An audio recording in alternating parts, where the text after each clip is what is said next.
الحمد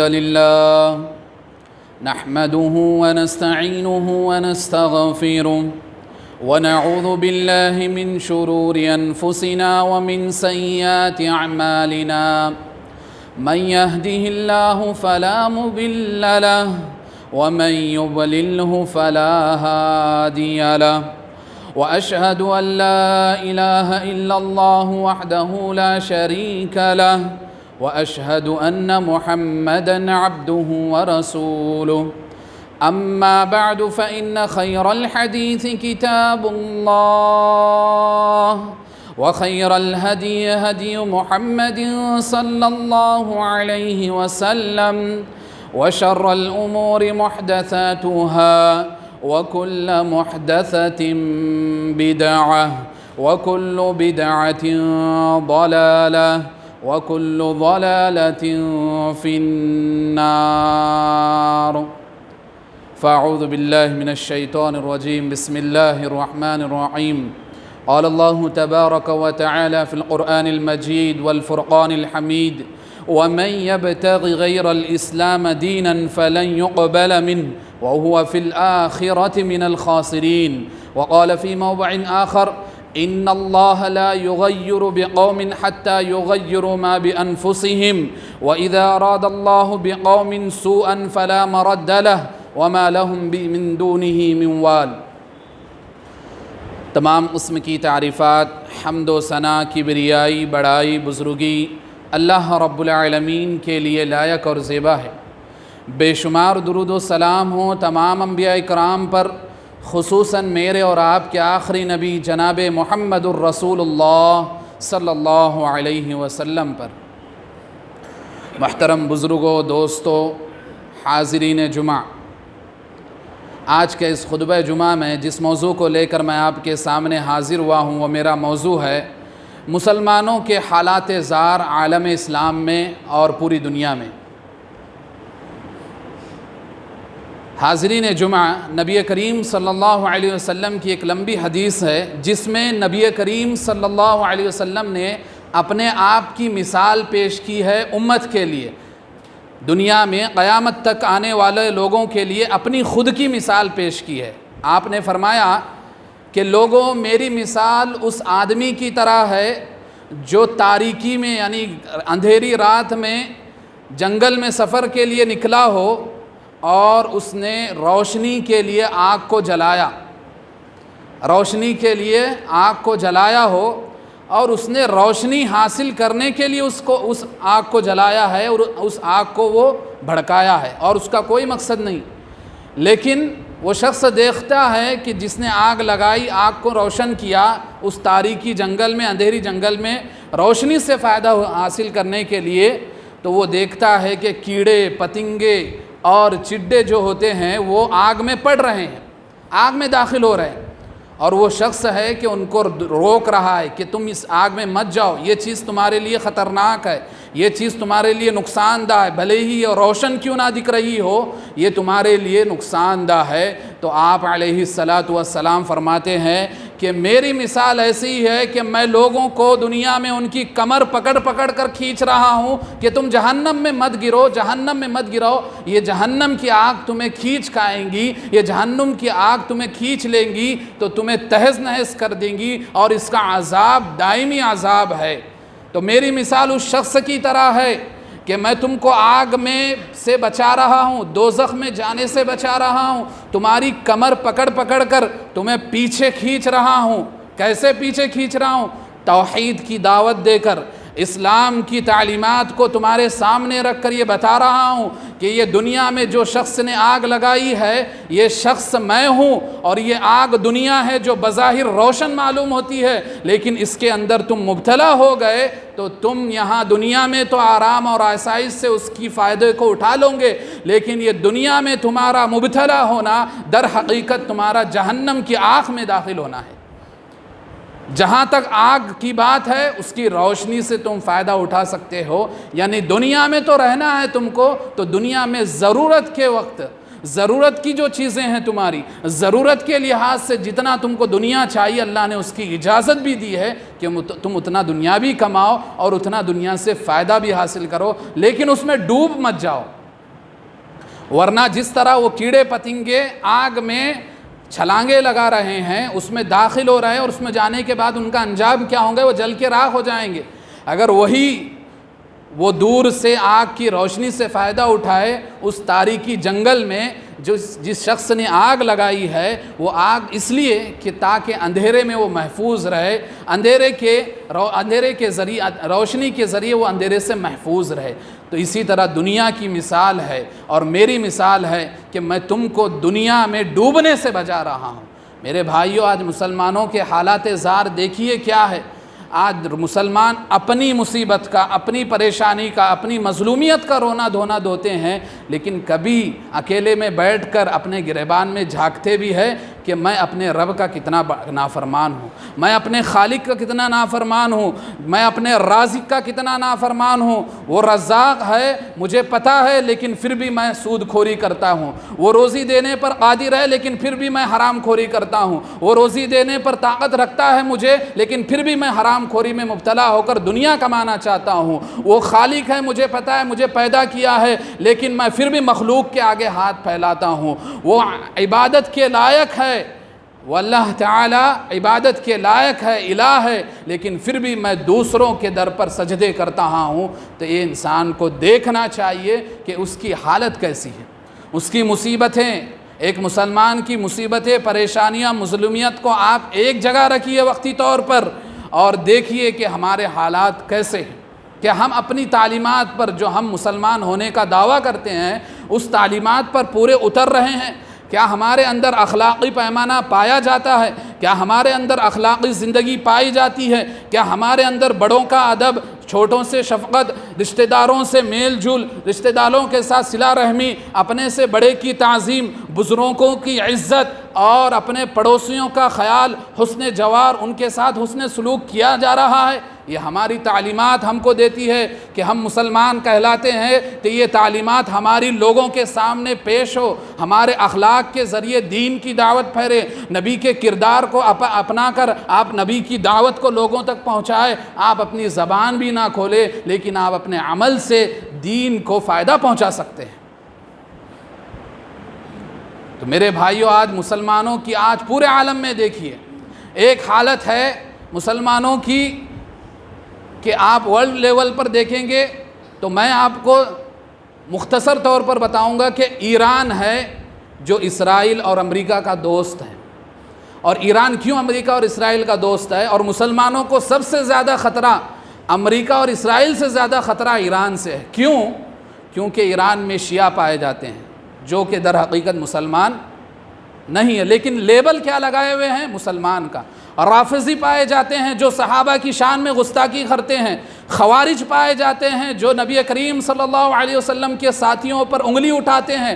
وہ صحابہ کرام جن کو اللہ تعالیٰ نے اپنی مقدس کتاب میں رضی اللہ عنہم ورضوا عنہ کا لقب دیا، اور یہی رافضی خوارج شیعہ ہے جو مسلمانوں کے دل میں سعودی کے لیے نفرت پیدا کرتے ہیں، ان کی غلطیاں گنا گنا کر۔ ورنہ آپ دیکھیے ورلڈ لیول پر جو سازشیں چلی جا رہی ہے عالم اسلام کے لیے، اس میں سب سے بڑا ہاتھ ایران کا ہے، عراق کا ہے۔ اور آپ دیکھیں گے، اگر آپ نیوز دیکھتے ہوں گے، افغانستان میں جو طالبان اپنا رعب اور جمجمہ اور اپنی طاقت دکھا رہے ہیں، یہ کیا ہے؟ اس کے پیچھے پورے شیعہ کی فنڈنگ ہے، شیعہ اور رافضی ہے۔ ہم سمجھتے ہیں کہ طالبان بہت نیک ہے، ہم سمجھتے ہیں طالبان مسلمان ہیں، نہیں، یہ دہشت گرد ٹیم ہے جو افغانستان کو کھوکھلا کرنے چاہتی ہے۔ اور افغانستان میں پورے سنی لوگ رہتے ہیں جو اہل سنت والجماعت کے مطابق، یعنی شیعہ کے بالکل مخالف لوگ ہیں۔ اور اسی طرح آپ شام میں دیکھیے، شام میں 94% مسلم رہتے ہیں اور صرف 7% یا 6% شیعہ ہے، لیکن وہاں کا جو بادشاہ ہے، وہاں کا صدر کون ہے؟ بشار الاسد ہے، جو اتنا بڑا شیعہ کٹر ہے، اسماعیلی فرقے سے اس کا تعلق ہے، جو حضرت علی کو اللہ مانتا ہے، اور نبی کریم صلی اللہ علیہ وسلم کے جو ساتھی ان کے ساتھ سوئے ہوئے ہیں قبر میں، حضرت ابو بکر اور عمر فاروق رضی اللہ عنہ پر لعن و طعن کرتے ہیں۔ یہ ورلڈ لیول پر مسلمانوں کے لیے سازش ہو رہی ہے، اور یمن میں انہوں نے قبضہ کیا تاکہ سعودی پر حملہ کرے اور حرمین شریفین مدینہ منورہ مکہ پر یہ قبضہ کرے، اور وہاں کا کعبہ ڈھا کر وہ اپنے طور پر کعبہ بنانا چاہتے ہیں۔ نعوذ باللہ ثم نعوذ باللہ۔ وہ ان کی چالیں تک یہ ہے کہ وہ ہم جنت البقیع میں قبضہ کر کر ثم نعوذ باللہ، میری زبان یہ بولنے سے بھی تھرا رہی ہے کہ ان کا یہ عقیدہ ہے کہ ہم جب مدینہ پر مسلط ہوں گے تو امی عائشہ رضی اللہ عنہ کی لاش کو نکال کر ہم انہیں رجم کریں گے۔ ثم نعوذ باللہ ثم نعوذ باللہ۔ کیوں؟ کیونکہ منافقوں نے حضرت عائشہ رضی اللہ عنہ پر کیا لگایا تھا؟ تہمت لگائی تھی امی عائشہ رضی اللہ عنہ پر، لیکن اللہ تعالیٰ نے سورہ نور میں اس کی برات نازل کر دی، اور حضرت عائشہ رضی اللہ عنہ چونکہ حضرت ابو بکر صدیق رضی اللہ عنہ کی بیٹی ہے، اور ان کو شیعہ روافض اور خوارج کو ابو بکر، عمر، عثمان تینوں سے نفرت ہے، تینوں سے یہ بغض حسد رکھتے ہیں۔ ان کا محض اسلام کو نقصان پہنچانا کام ہے۔ یہ کچھ اسلام کے لیے یہ اہل بیت کا نام لیتے ہیں، علی، حسین، حسن، فاطمہ، یہ 5 نام گنا کر یہ مسلمانوں کو اپنے طرف مائل کرتے ہیں، جبکہ ان کا کچھ بھی تعلق نہیں ہے اسلام سے، نہ اسلام کی تعلیمات سے۔ یہ کٹر شیعہ یہ مسلمان ہے ہی نہیں۔ تو عالم اسلام میں یہ ایک مسلمانوں کی حالات ہے جو لوگوں کو دکھایا نہیں جاتا۔ کیوں؟ اس کے پیچھے امریکہ اور اسرائیل ہے جو ایران کی مدد کرتا ہے۔ آپ یمن میں دیکھیے، الحمدللہ یمن کو ان حوثی باغیوں سے، یعنی روافض خوارج جو اپنا قبضہ کرنے والے تھے، وہاں سے سعودی گورنمنٹ نے ان کو خالی کرایا، اور ان کے جو اسلحے وہ تھے وہ سارے ضبط کر دیے۔ اور آپ کو کیا پتہ، ابھی عید سے پہلے ہی 16 میزائلیں ڈالی گئی تھی سعودی عرب پر، اور پوری میزائل جو نشانہ تھا وہ کعبے پر تھا، لیکن الحمدللہ ثم الحمدللہ اللہ کا ساتھ ہوتا ہے۔ حرمین شریفین کی مدد کرنے والوں پر اللہ کا ہاتھ ہوتا ہے۔ وہ پوری میزائلیں ہوائی میں فیل کر دی گئی، ایک بھی میزائل نیچے نہیں پڑی۔ ورنہ ذرا سوچیے، اگر ایک میزائل نیچے پڑے اور کعبے پر پڑیں گی تب مسلمان جاگیں گے، ارے اس نے کیا کر دیا، یہ شیعوں نے کیا کر دیا، یہ روافض نے کیا کیا۔ ہاں یقیناً سعودیوں میں کچھ غلطیاں ہیں، لیکن میرے بھائیوں یاد رکھو یہ عالم اسلام کی بہت بڑی سازش ہے جو اخوان المسلمین کر رہے ہیں۔ مصر سے ان کی تحریک شروع ہوئی ہے جو سعودی پر انگلی اٹھاتے ہیں، اور جو اہل سنت جہاں صحیح دین پایا جاتا ہے، آپ دیکھیں وہاں کوئی درگاہ نہیں پائی جاتی ہے، کوئی اسلام مخالف وہاں کوئی کام نہیں پایا جاتا ہے، لیکن پھر بھی وہ سعودی کو پوری دنیا کے مسلمانوں کو سعودی کے خلاف بھڑکا رہے ہیں وہاں کی چند غلطیوں کو لے کر۔ کیوں؟ اصل ایمان اور مرکز ہمارا وہی ہے۔ وہ جیسے بھی ہے عرب ہے، عرب سے محبت، اللہ کے رسول نے کیا فرمایا کہ یہ عرب ہمارے نسل سے ہیں۔ یقیناً ان سے غلطیاں ہوں گی، فرشتے تو نہیں ہیں، لیکن صحابہ کی نسلوں میں سے وہاں لوگ پایا جاتے ہیں، صحابہ، تابعین، تابع تابعین کے نسلوں میں سے لوگ وہاں پائے جاتے ہیں۔ تو میرے بھائیوں، عالم اسلام میں مسلمانوں کے لیے یہ سازش ہو رہی ہے، اس کی طرف ہم کو دھیان ہونا چاہیے۔ اور ایک چیز ہمارے بر صغیر میں مسلمانوں کے ساتھ کیا ہو رہا ہے کہ ہم مسلمان اپنے آپ کو سدھارنے کے لیے تیار ہے یا نہیں۔ اس کے برعکس بر صغیر میں مسلمانوں کی حالات کیا ہے ہمارے انڈیا، پاکستان، بنگلہ دیش میں، کہ ہم جہاں بنگلہ دیش، پاکستان میں اسلام کا نام بولا جاتا ہے لیکن صرف نام تک ہے۔ آپ دیکھیے وہاں کوئی اسلامی دستور نہیں ہے، وہاں کوئی اسلامی کلچر نہیں ہے، اور نہ ہی کوئی اسلامی تہذیب اور ثقافت پائی جاتی ہے۔ اور اس کے برعکس ہندوستان میں مسلمانوں کی حالات کا کیا کہنا، مسلمان تو اپنی مظلومیت کا رونا دھونے کے لیے، ہندوستان کے مسلمان خاص طور پر اپنی مظلومیت کی لسٹ لگا لیں گے، اپنی مصیبتوں کے لسٹ لگا دیں گے، اپنی پریشانیوں کے لسٹ گن کے لگا دیں گے، لیکن کبھی اے مسلمانوں، اے بھارت کے مسلمانوں، تم نے اس بات پر غور کیا کیا تم اسلام کو مانتے ہوئے بھی رب کے علاوہ درگاہ ورگاہ پر چکر لگاتے ہیں؟ رب کو ماننے کے ساتھ ایاک نعبد و ایاک نستعین کہہ کر بھی اسی رب کی تم نافرمانی کرتے ہو، اہدنا الصراط المستقیم کہہ کر بھی اسی رب کے راستے سے بتائے ہوئے راستے سے بھٹک جاتے ہو، تو کہاں سے تمہارے حالات سدھریں گے؟ میرے بھائیوں، یہ سوچنے کا مقام ہے۔ آپ دیکھیے دنیا میں ہم اتنے مشغول ہو گئے ہیں، اتنے مشغول ہو گئے ہیں کہ ہم نے حلال و حرام کی تمیز کھو بیٹھی ہے۔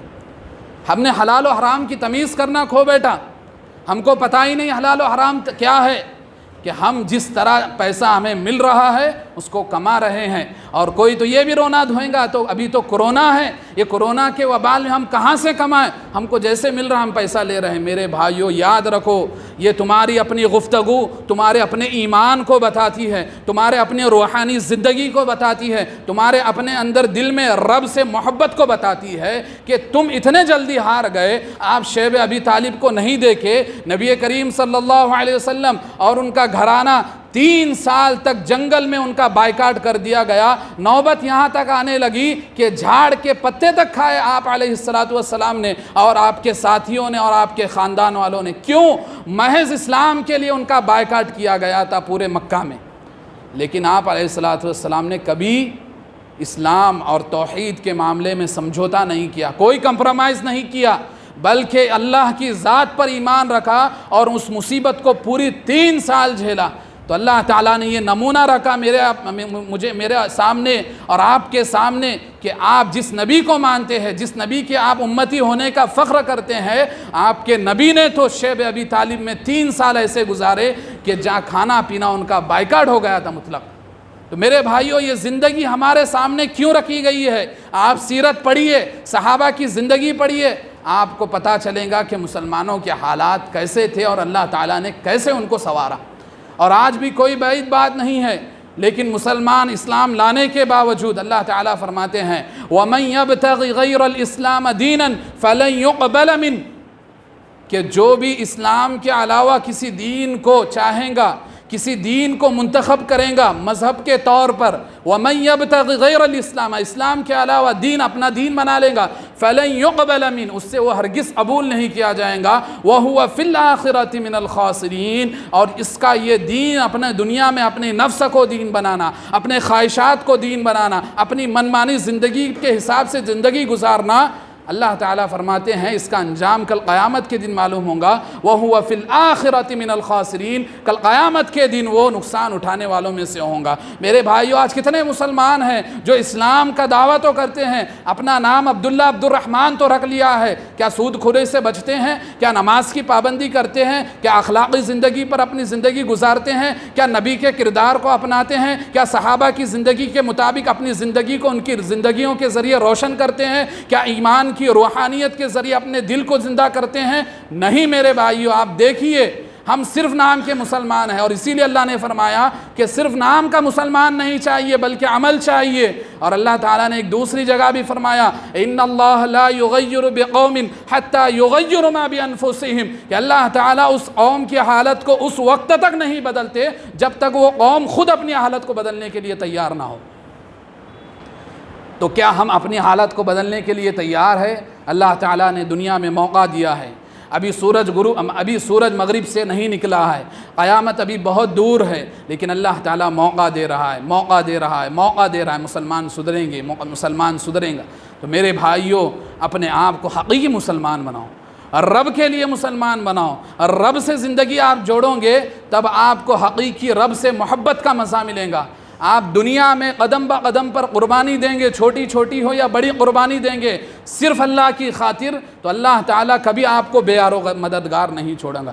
ہماری یہ حالات پر پریشانیاں اور مصیبتیں آنا یہ کوئی بڑی بات نہیں ہے، کوئی بڑی بات نہیں ہے۔ یہ اللہ تعالی ہم پر مصیبتیں ڈال کر، پریشانیاں ڈال کر، یا آزمائشیں ڈال کر اللہ تعالیٰ یہ بتانا چاہتے ہیں کہ تم اپنے رب سے دور ہو گئے ہو، تم اپنے اصل دین سے دور ہو گئے، تمہارا نام صرف مسلمان کر رہ گیا ہے، تمہارا کردار کافرانہ ہے، تمہارا اخلاق کافرانہ ہے، تمہارے زندگی کا رہن سہن کافرانہ ہے، تمہارے زندگی میں اٹھنا بیٹھنا کافرانہ ہے۔ اسی لیے کسی شاعر نے کیا ہی خوب کہا ہے کہ تم، ایک شاعر کہتا ہے کہ تمدن میں تم ہو نصارہ اور ہنود، کچھ ایسا شعر ہے، اس میں یہ بتانا مقصد یہ ہے کہ مسلمان آج اتنے گئے گزرے ہیں کہ ان کی آپ دیکھیے رہن سہن پورا کافرانہ ہو گیا ہے۔ یہود و نصارہ کی طور پر مغربی زندگی کو آج مسلمان، خاص طور پر نوجوان دیکھیے، نوجوان نسل مسلمانوں کی مغربی تہذیب کو اپنا رہی ہے، مغربی تہذیب کو اپنا آئیڈیل اور اپنا نمونہ بنا رہی ہے۔ ہم اپنے نوجوان میں دیکھیں کہ ہمارے نوجوانوں کے آئیڈیل اور ان کا اسوہ اور نمونہ کون ہے؟ یا تو کرکٹر ہوں گے، یا پھر ایکٹرز ہوں گے، یا پھر کوئی ایسی دنیاوی شخصیت ہوں گی جو دنیا میں بہت بڑا طور پر کامیاب اور ترقی کر لیا ہے، لیکن دین کا کچھ نہیں معلوم۔ تو میرے بھائیوں، کیا ہم ایسے لوگوں کو نمونہ بنائیں؟ ہمارے سامنے معزز ہستیاں ہیں، اور ان معزز ہستیوں کو ٹریننگ دینے والے نبی کریم صلی اللہ علیہ وسلم جیسی شخصیت ہے، جن کی شخصیت کو دیکھ کر صحابہ کرام رضی اللہ عنہم اجمعین کی وجود میں آیا، ان کی شخصیت وجود میں آئی۔ یہ صحابہ کی معزز ہستیاں ہمارے سامنے کہاں سے آئی؟ یہی نبی کریم صلی اللہ علیہ وسلم کی ٹریننگ کی وجہ سے، ان کی تعلیمات کی وجہ سے۔ میرے بھائیو، ابھی بھی وقت ہے، ہم جو مسلمان اپنے آپ کو کہتے ہیں حقیقی مسلمان بن جائیں، ہم اپنے رب سے کبھی دغا نہ کریں۔ اگر انسان اپنے رب کو ہی دھوکہ دے دے تو حقیقی معنی میں وہ اپنے آپ کو دھوکہ دے رہا ہے۔ اپنے رب سے بغاوت کر رہا ہے تو حقیقی معنوں میں اپنے آپ سے بغاوت کر رہا ہے، اپنی زندگی کو ہلاک کر رہا ہے، اور اس کا انجام اسے معلوم پڑے گا کل قیامت کے دن، وَهُوَ فِي الْآخِرَةِ مِنَ الْخَاسِرِينَ۔ کل قیامت کے دن آخرت میں پتہ چلے گا، جب اللہ تعالی حساب و کتاب کے لیے جمع کریں گے ہم سب کو، تو ہمارے نام اعمال کھولے جائیں گے، تو ہر ایک کو اپنا نام اعمال پتہ ہوگا، کیونکہ ہر ایک جانتا ہے کہ میں دن کے اجالے میں اور رات کے اندھیرے میں کیا کرتا ہوں۔ کوئی جانے نہ یا جانے، اللہ تو ضرور جان رہا ہے، اور اللہ کے جو فرشتے مقرر کیے گئے ہیں وہ بھی ضرور ہر بات کو نوٹ کرے۔ تو میرے بھائیوں، رب سے بغاوت کرنے سے پہلے، رب کے حکم کو، رب کی نافرمانی کرنے سے پہلے اس بات کو یاد رکھو کہ تم کو اللہ تعالیٰ نے دنیا میں مہلت دی ہے، دنیا میں مہلت دی ہے۔ اگر اس مہلت کا صحیح فائدہ اٹھا کر اپنی زندگی کو اسلام کے لیے لگا دیں گے تو اللہ تعالیٰ دنیا بھی تمہاری سنوار دیں گے اور آخرت بھی سنوار دیں گے۔ اللہ تعالیٰ سے دعا ہے کہ جو کچھ باتیں کی گئی اسے مجھے سب سے پہلے اور ہم سب کو اس پر عمل کرنے کی توفیق عطا فرمائے۔ اللہ تعالیٰ ہمارے صغیرہ گناہوں کبیرہ گناہوں کو معاف فرمائے۔ اللہ تعالیٰ ہمیں اسلامی تعلیمات کے مطابق زندگی گزارنے کی توفیق عطا فرمائے۔ اللہ تعالیٰ ہمیں اسلامی اخلاق کے مطابق اپنی زندگی گزارنے کی توفیق عطا فرمائے۔ اللہ تعالیٰ نبی کو ہمارا اسوہ نمونہ بنانے کی ہمیں توفیق عطا فرمائے۔ صحابہ کرام رضی اللہ عنہم اجمعین کی جیسی زندگی گزارنے کی ہمیں توفیق عطا فرمائے۔ اللہ ہمارے مرحومین کی مغفرت فرمائے۔ اللہ ہمارے مرحومین پر رحم و کرم فرمائے۔ ہم میں جو بیمار ہیں انہیں شفاء کلیہ عاجلہ کاملہ عطا فرمائے۔ جب تک اس دنیا میں ہمیں زندہ رکھے، دین اسلام پر زندہ رکھے، اور جب ہمارا خاتمہ ہو تو خاتمہ بالخیر فرمائے۔ آمین وآخر دعوانا الحمدللہ رب العالمین وصلی اللہ علی النبی۔